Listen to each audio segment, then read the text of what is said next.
आज मैं जो वर्कआउट बताने जा रही हूँ उसके लिए किसी का कोई बहाना नहीं है कि हम पार्क में नहीं जा सकते या ग्राउंड में नहीं जा सकते या घर में बाहर आंगन नहीं है।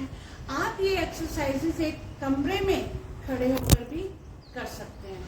तो उसके लिए बट सबसे पहले हमें वार्म अप होना है और सबसे पहले ये 5 टाइम्स इस प्रकार से, फिर wrist rotation both sides clockwise anti clockwise, फिर आर्म रोटेशन फॉरवर्ड 5 या 10 टाइम्स आप कर सकते हैं।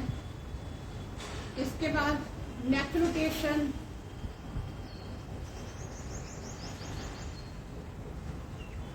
Both side clockwise anti clockwise आपने 5 टाइम्स कर लीजिए। उसके बाद hip rotation both side clockwise anti clockwise, फिर आप थोड़ी पाँव की इस प्रकार से मूवमेंट कर लीजिए।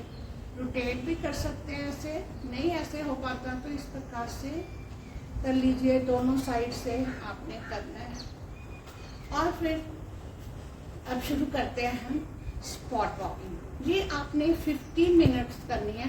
इसका असर आपका लोअर बेली पे पड़ेगा, ठीक है। तो यहाँ से आपका जो चर्बी है वो खत्म होनी शुरू होगी।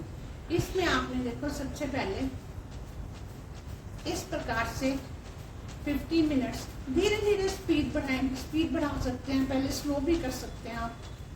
एटलीस्ट 15 मिनट्स तो करना ही है, इसके ज़्यादा कर सकते हैं तो फिर बहुत ही अच्छा है। इसके बाद कम से कम 5 मिनट्स स्पॉट रनिंग कीजिए, ज़्यादा भी कर सकते हैं। उसके बाद फिर आपने फॉरवर्ड एंड बैकवर्ड बेंडिंग,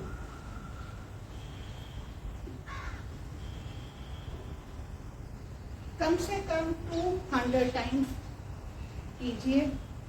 उसके बाद आपने एक एक्सरसाइज इस प्रकार कोई भी वॉल के साथ खड़े होकर के आपने करनी है। इसमें सामने देखना है और फिर इस प्रकार से ये एक्सरसाइज करनी है। आपने घुमाना नहीं है, ऐसे घुमाएंगे तो चक्कर आएंगे। इस प्रकार से करना है, सामने देखना है। इससे आपकी यहाँ से जो चर्बी है वो कम होगी। तो अगर आप हर रोज ये सारी एक्सरसाइजेस शिद्दत से नियमित रूप से कुछ दिनों में पेट की चर्बी गायब हो जाएगी।